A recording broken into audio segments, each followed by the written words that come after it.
तो आप देख रहे थे अमित शाह को, जो इस वक्त हुगली में एक जनसभा को संबोधित कर रहे हैं। उन्होंने मतदाताओं से अपील की कि वो बीजेपी को वोट दें और ममता बनर्जी का जो शासन है उसको खत्म करें। अपने अपने पक्ष में लोग प्रचार कर रहे हैं। ये तस्वीरें हम आपको लगातार दिखा रहे हैं। इस तरह से रुकेंगे एक छोटे से ब्रेक के लिए और उसके बाद मतदान के इस महापर्व में क्या कुछ चल रहा है आपको दिखाएंगे।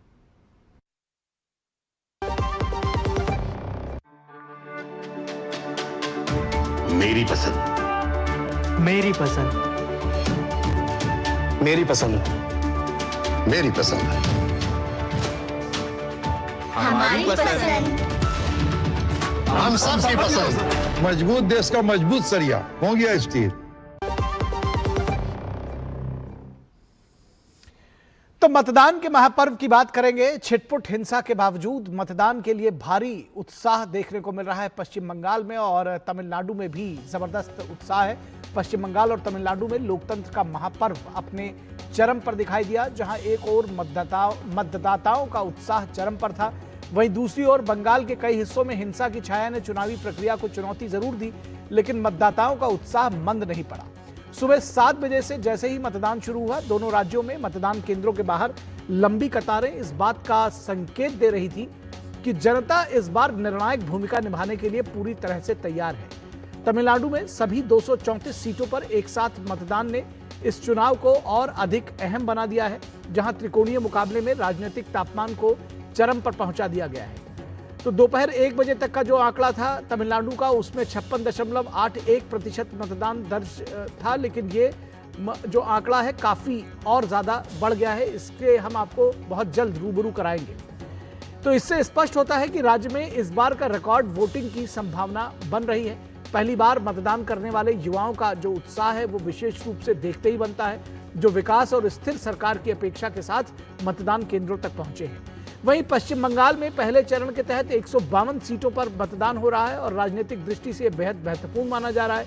2021 में चुनावी आंकड़े बताते हैं कि जिन सीटों पर मतदान इस बार हो रहा है उनमें से 54 सीटों पर भारतीय जनता पार्टी ने बढ़त हासिल की थी पिछली बार, जबकि शेष सीटों पर तृणमूल कांग्रेस का प्रभुत्व दिखाई दिया था। यही कारण है कि इस चरण को पूरे चुनाव का निर्णायक मोड़ मान रहे हैं राजनीतिक विश्लेषक। हालांकि पश्चिम बंगाल में मतदान के साथ साथ हिंसा की खबरों ने भी चिंता बढ़ाई है। दक्षिण दिनाजपुर के कुमारगंज में भारतीय जनता पार्टी के उम्मीदवार पर हमला इस चुनावी हिंसा का एक गंभीर पहलू सामने आया है। वहीं मुर्शिदाबाद में तृणमूल कांग्रेस और बीजेपी के जो कार्यकर्ता थे और साथ ही साथ AUJP यानी कि आम जनता उन्नयन पार्टी, जो कि हुमायूं कबीर की पार्टी है, उनके बीच तीखी झड़प की भी तस्वीरें सामने आई। स्थिति को नियंत्रण करने के लिए केंद्रीय सशस्त्र पुलिस बलों को सक्रिय भूमिका निभानी पड़ी और कई स्थानों पर लाठीचार्ज कर भीड़ को उन्होंने तितर-बितर किया, स्थिति को अपने नियंत्रण में लिया। चुनाव आयोग ने भी इन घटनाओं को गंभीरता से लेते हुए विस्तृत रिपोर्ट तलब की है और हर पोलिंग बूथ पर सुरक्षा व्यवस्था को और सख्त करने के निर्देश दिए हैं। मतदान को सुचारू रूप से जारी रखने और स्थिति को नियंत्रण में रखने के लिए बड़ी संख्या में पुलिस और अर्धसैनिक बलों के जवानों को तैनात किया गया है। मुर्शिदाबाद में वोटिंग के दौरान हुई हिंसा के मामले में भी चुनाव आयोग ने रिपोर्ट तलब की है। और सबसे अच्छी बात यह है कि इन सारी हिंसा के बीच के बावजूद तमिलनाडु पश्चिम बंगाल में जो मतदान है वो 78.77% हो गया है दोपहर 3 बजे तक, और तमिलनाडु में ये जो मतदान है ये 70% के पार लगभग जाता हुआ दिखाई दे रहा है 3 बजे दिन तक।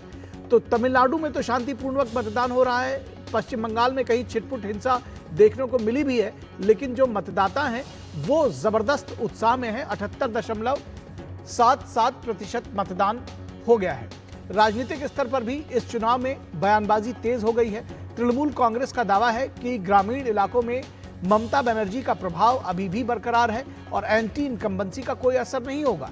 लेकिन दिलचस्प बात यह है कि ममता बनर्जी इस बार अपने चुनाव क्षेत्र में घर घर जाकर प्रचार करती नजर आई, जो उनके चुनावी रणनीति में आए बदलाव को दर्शाता है और यह भी दर्शाता है कि कहीं ना कहीं उनको स्वयं अपने चुनाव क्षेत्र की चिंता है।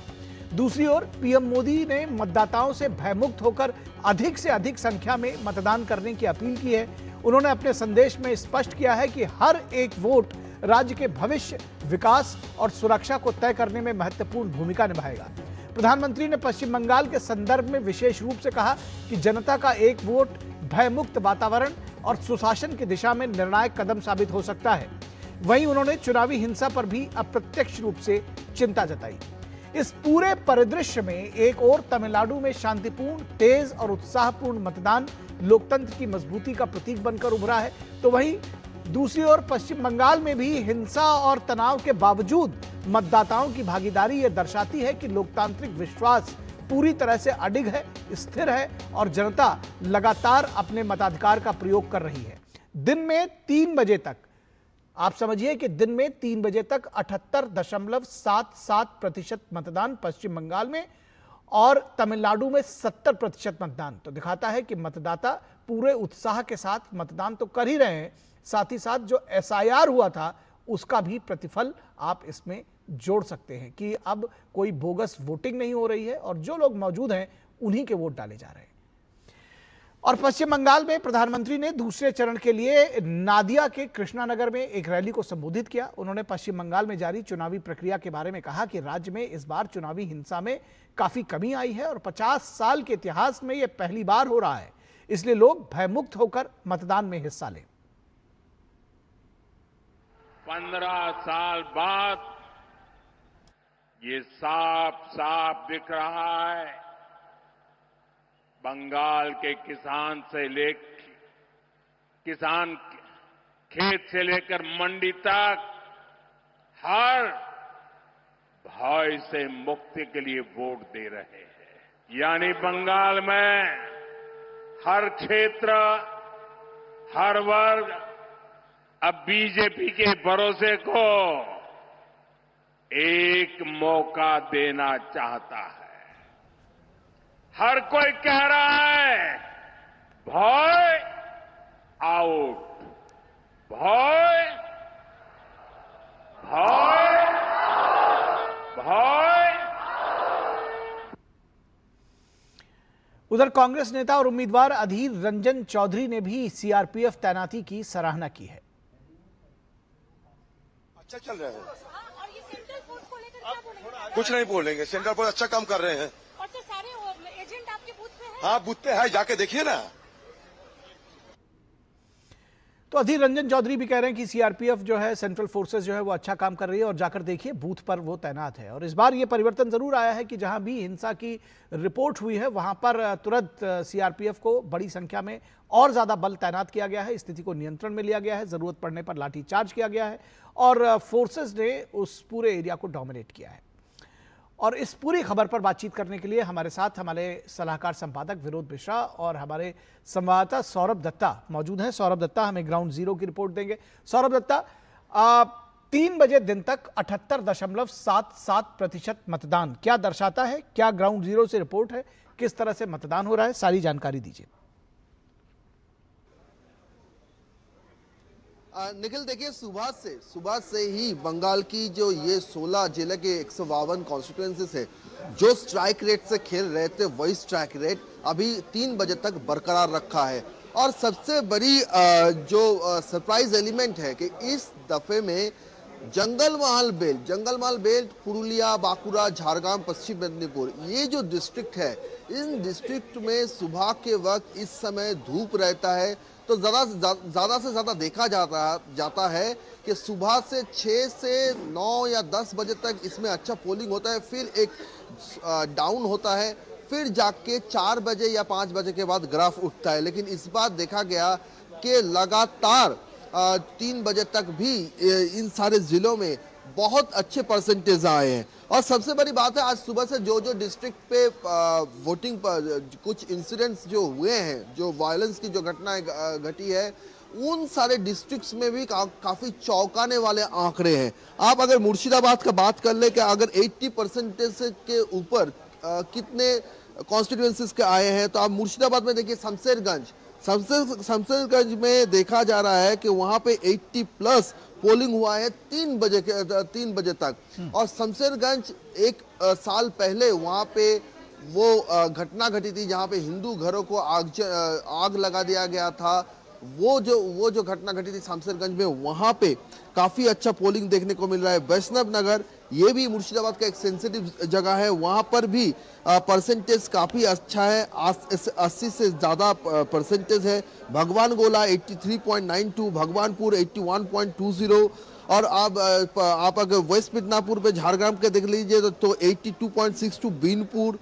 फिर आप आइए चंद्रकोना पश्चिम मेदिनीपुर के अंदर आता है 84.19, कोच बिहार उत्तर 80.67, दांतन 81.31 पश्चिम मेदिनीपुर, डेबरा 81.48 पश्चिम मेदिनीपुर, दीनहाटा 80.21। मतलब लगभग 3 बजे के अंदर इतनी 80 से ज्यादा पोलिंग इतने सारे कॉन्स्टिट्यूएंसीज में 152 के अंदर, ये काफी चौंकाने वाला एक आंकड़ा दिखा रहा है। और चुनाव आयोग भी कह रहा है कि पिछले कई सालों में ऐसा देखा नहीं गया। बंगाल का वोटिंग परसेंटेज ऑलवेज हाई रहता है, लेकिन 3 बजे के अंदर 80% अगर आप ओवरऑल एग्रीगेट की बात करें तो वो 78.77 से आता है। और काफी सारे ऐसे कॉन्स्टिट्यूएंसीज हैं जो अभी 3 बजे में 80 का आंकड़ा पार कर चुका है। तो कहीं ना कहीं जाके जो चुनाव जब घोषित हुआ था उसके बाद से लगातार चुनाव आयोग के तरफ से वोटर्स को ये आश्वासन दिया गया था कि इस बार आप पोल कीजिए, घर में मत बैठे रहिए, आप पोलिंग बूथ तक जाइए और निर्भय होकर जाइए, भय मुक्त होकर जाइए। तो कहीं ना कहीं जाके वो आश्वास पे बंगाल की जनता अपनी भरोसा जताती है। ये आंकड़े, ये वोटिंग परसेंटेज एक बात साफ करिए। दूसरी बात ये है कि अगर दोनों पार्टियों की आप अगर देखें जो नैरेटिव था, टीएमसी का लगातार चुनाव आयोग के खिलाफ एक नैरेटिव था, क्रिटिसिज्म था, एसआईआर को लेकर एक क्रिटिसिज्म था।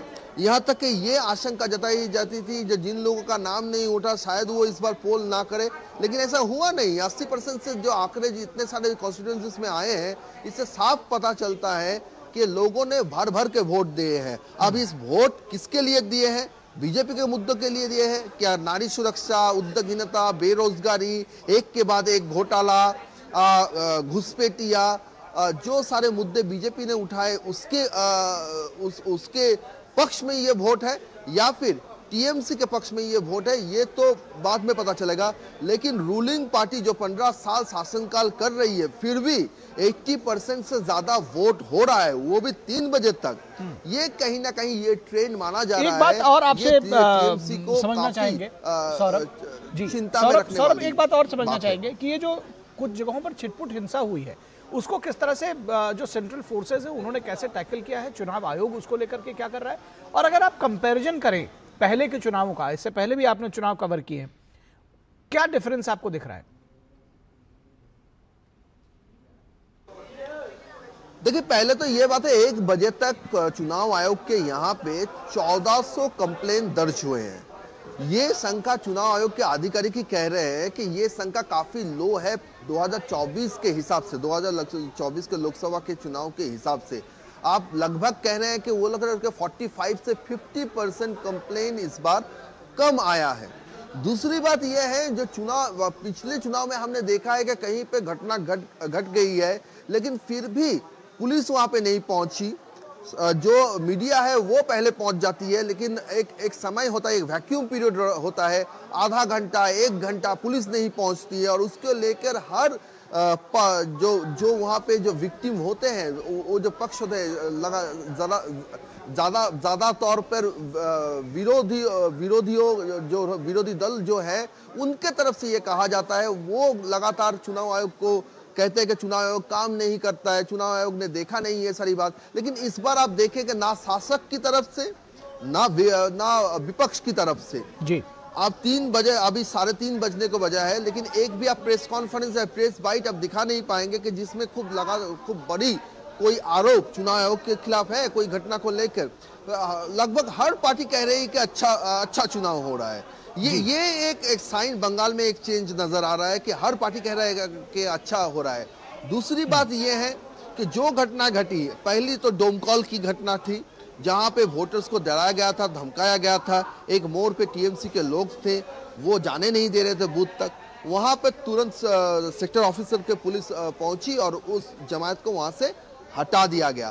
फिर तूफानगंज में एक ही चीज देखने को मिला, फिर मुर्शिदाबाद नौदा में जहां पे टीएमसी और हुमायूं कबीर के पार्टी के बीच झड़प हुआ, वहां भी सेंट्रल फोर्स को टैकल करना पड़ा पूरा सिचुएशन। बाद में हुमायूं कबीर के ऊपर गाड़ी के ऊपर अटैक हुआ। आसनसोल दक्षिण में अग्निमित्रा पाल बीजेपी के जो विधायक रह चुकी हैं और अभी इस बार उम्मीदवार है, उनके गाड़ी पे अटैक हुआ। कुमारगंज वहां पे बीजेपी के उम्मीदवार पर हमला हुआ। लाभपुर वहां के बीजेपी के एजेंट लहूलुहान हुए। और इन सारे मामलों में अभी सब अरेस्ट, कुमारगंज में 5 लोग अरेस्ट हुए हैं। लाभपुर में जो भी एक्यूज हैं उन सबको अरेस्ट किया गया है। क्विक रिस्पांस टीम तुरंत पहुंच रही है। ये पहली बार देखने को मिल रहा है कि कम से कम जो घटनाएं हो रही है उसमें तुरंत अरेस्टिंग हो रही है, पहुंच रही है सुरक्षा बल, और लगातार जो पोलिंग है उसको दोबारा ठीक कराया जा रहा है। और कई जगहों पर मुझे उम्मीद है कि इस बार शायद रीपोल भी होंगे ऐसी जगहों पर जहां पर मारपीट हुई है, क्या हुई है, ये तो खैर शाम होते होते पता चलेगा कि कहां पर क्या स्थिति रही है। फिलहाल विनोद मिश्रा जी, आप किस तरह से देख रहे हैं इन चुनावों को, खासतौर पर क्या अंतर आप देख पा रहे हैं, और ये जो लगभग 80% तक दिन में 3 बजे तक वोटिंग हो जाना, कैसे इसको देखते हैं? निखिल, जैसा कि आप अपने रिपोर्ट में ही बताया है, स्वच्छ मतदान, तो ये स्वच्छ मतदान का जो असर है वो सीधे सीधे एसआईआर को ये क्रेडिट जाता है। हमने बिहार में भी देखा है, बिहार में अपने पिछले 30 साल का रिकॉर्ड तोड़ा था। एसआईआर के बाद बिहार का वो पहला चुनाव था और जिसमें हमने देखा कि 30 साल के बाद बिहार में 70+ के क्रॉस किया था उसका रिकॉर्ड। तो मुझे लगता है कि पश्चिम बंगाल का ये चुनाव 6 बजे के आते आते ये कम से कम ये 90% तक जाएगा जी। और आप इसी तरह से आप तमिलनाडु में देखिए कि वहां भी ये 80-85 का ये आंकड़ा छुएगा। तो सीधी सीधी बात, अगर आप इसे डेटा को देखें कि तमिलनाडु में 1 करोड़ से ज्यादा वोटर्स के नाम हटाए गए हैं, 1 करोड़ से ज्यादा। उसमें कई ऐसे लोग होंगे जिनका दिवंगत भी होंगे, कई लोग थे जो अपना लोकेशन चेंज कर लिए होंगे, कई लोग थे जो अपना बूथ से चेंज कर लिए होंगे, लेकिन वो मतदान में सारे प्रक्रिया में वो परसेंटेज में जुटता था। पश्चिम बंगाल में ठीक वही हुआ है। तो पश्चिम बंगाल में एसआईआर को लेकर जितनी आशंकाएं थी, कम से कम आज का फर्स्ट फेज का मतदान ने उस आशंकाओं को दूर कर दिया है। सबसे इंपॉर्टेंट है चुनाव आयोग का इस बार की मॉनिटरिंग। चुनाव आयोग ने जिस बार काम किया है, जो सीसीटीवी कैमरा से हर पोलिंग बूथ को उसने कनेक्ट किया, हर पोलिंग बूथ पे यहां तक कहा है कि जिस पोलिंग बूथ पे अगर वो सीसीटीवी कैमरा काम नहीं करेगा तो वो पोलिंग स्टेशन को, बूथ को हम कैंसिल करेंगे। तो ये देखिए कि कहीं से भी चुनाव आयोग ने इस तरह का कोई मिस हैपनिंग की कोई पोजीशन का कर लेने का किसी पार्टी को ये मौका दिया नहीं है। तो और सबसे बड़ी बात है कि 2021 की जब आप तुलना कर रहे थे, सौरभ को पूछ रहे थे, तो 2021 का जो डिप्लॉयमेंट था, वो डिप्लॉयमेंट में वहां लोकल एडमिनिस्ट्रेशन ने सीआरपीएफ का भले ही 20 बटालियन उनके पास में हो, लेकिन वो मौके पर नहीं भेजते थे। इस बार देखिए सेंसिटिव कितना बना हुआ है कि एक जगह कहीं से खबर आती है और तुरंत सेंट्रल फोर्सेज का वहां 5 मिनट के अंदर में रेस्क्यू होता है। तो ये सारी चीजें बताता है कि लोगों में कॉन्फिडेंस बढ़ने के लिए चुनाव आयोग का जो इस बार का काम है वो तो शानदार काम है। और सबसे बड़ी बात है कि चाहे वो पश्चिम बंगाल हो, चाहे वो तमिलनाडु हो, दोनों के पॉलिटिक्स को आप समझिए कि जो लोग किस तरह से समझ रहे हैं। दोनों जगह के chief minister hand over take over का पोजीशन में है। वहां भी तमिलनाडु के चीफ मिनिस्टर उदयनिधि को पूरी तरह से सामने में ला के वो चुनाव लड़ रहे हैं और उनको लग रहा है कि अगर हम कम बैक करेंगे तो उदयनिधि एक चेहरा होंगे। ठीक ममता बनर्जी का भी है कि वो पूरा का पूरा इलेक्शन मैनेजमेंट वो अपने भतीजे को, अभिषेक को सामने में ला रहे हैं। तो ये चीज लोगों को पता है, ये लोगों को पता है कि इस चुनाव के बाद अगर टीएमसी जीतती है तो पावर में शेयर में कौन होगा, फेस कौन होगा। ये बात तमिलनाडु में भी लोग बात कर रहे होंगे, आपने देखा होगा कि वहां भी कह रहे हैं कि उदयनिधि के लिए ये चुनाव है। तो ये चीजें देखिए तमिलनाडु में एकदम से ट्रायंगुलर फोर्स में है कि वहां अगर एडीएमके है, एनडीए का जो अलायंस है, सेकुलर प्रोग्रेसिव अलायंस है जो डीएमके का है, स्टालिन उसको लीड कर रहे हैं।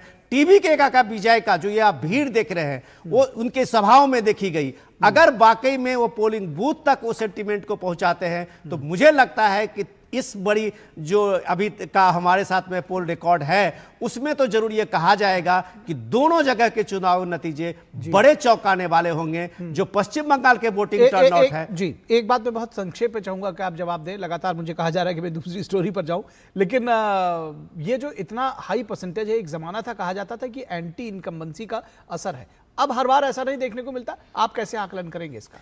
बिल्कुल, देखिए ये होता ट्रेंड वही है कि लोग जब घर से निकलते हैं, जैसे सौरभ आपको डेटा दे रहा था, जिन जिन जगहों पे लोगों का विरोध का सामना करना पड़ा है, उन जगहों पे अगर दिन के 1 बजे और 3 बजे के तक में 80% का आंकड़ा पार कर गया है, तो ये वोट रिएक्शन का है। जिन जिन जगहों पे वहां के वोटिंग में वोटर्स को जिस तरह से पिछली बार धमकाया गया था, वहां अगर ये आंकड़ा 90% से ऊपर जाता है तो ये वोट रिएक्शन का है। तो ये आप कह सकते हैं कि जहां पश्चिम बंगाल में जो बढ़े हुए आंकड़े देखते हैं, वो बढ़ा हुआ आंकड़ा एंटी इनकम्बेंसी का भी हो सकता है, वो बढ़ा हुआ आंकड़ा इलेक्शन मैनेजमेंट में जो उनके पोलिंग एजेंट से लेके और कार्यकर्ता ने काम किया है, जो लोगों को बूथ तक लाया है, उसका भी असर हो सकता है। लेकिन सबसे बड़ी बात यह है निखिल कि जब लोग इस दिन 40-42 डिग्री में घर से निकलते हैं, तो वो बड़ा निकलने वाला जो ये समूह होता है वो रिएक्शन का होता है। बिल्कुल, और इसलिए आप कह सकते हैं कि जी जी सबसे बड़ी बात यह है विनोद जी कि कोई जीते कोई हारे, लेकिन लोकतंत्र जरूर जीत रहा है और ये तस्वीरें हम सबको खुश करने वाली हैं। बहुत शुक्रिया विनोद जी आपका भी, और सौरभ आपका भी। हम आपसे सौरभ और भी अपडेट्स लेते रहेंगे दिन में, और विनोद जी आपको भी हम अगली खबर पर जोड़ेंगे।